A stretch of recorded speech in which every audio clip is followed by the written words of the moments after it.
At school, together with and in connection with the family, the school provides catechesis with possibilities that are not to be neglected.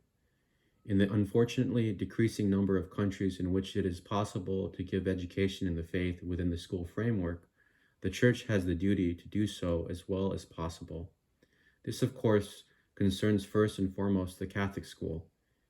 It would it would no longer deserve this title if, no matter how much it's shown for its high level of teaching in non-religious matters, there were justification for reproaching it for negligence or deviation in strictly religious education.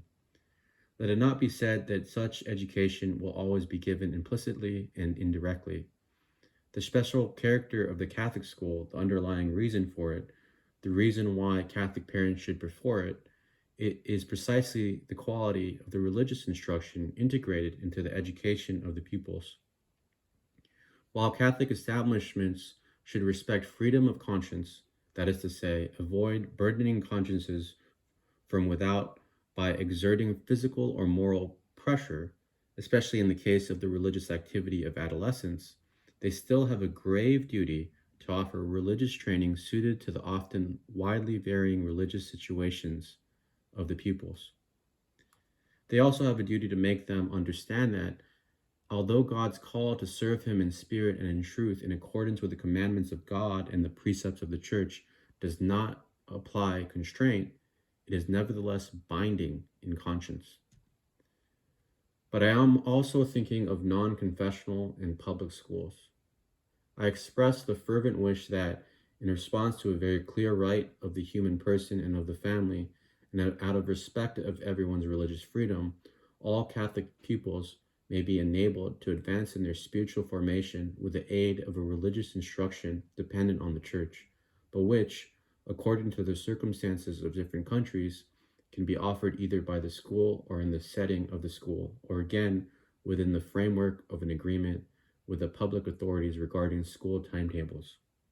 If catechesis takes place only in the parish or in another pastoral center. In fact, even in places where objective difficulties exist, it should be possible to arrange school timetables in such a way as to enable the Catholics to deepen their faith and religious experience with qualified teachers, whether priests or lay people. Admittedly, apart from the school, many other elements of life help in influencing the mentality of the young, for instance, recreation, social background, and work surroundings. But those who study are bound to bear the stamp of their studies, to be introduced to cultural or moral values within the atmosphere of the establishment in which they are taught, and to be faced with many ideas met with in school. It is important for catechesis to take full account of this effect of the school on the pupils, if it is to keep in touch with the other elements of the pupils' knowledge and education.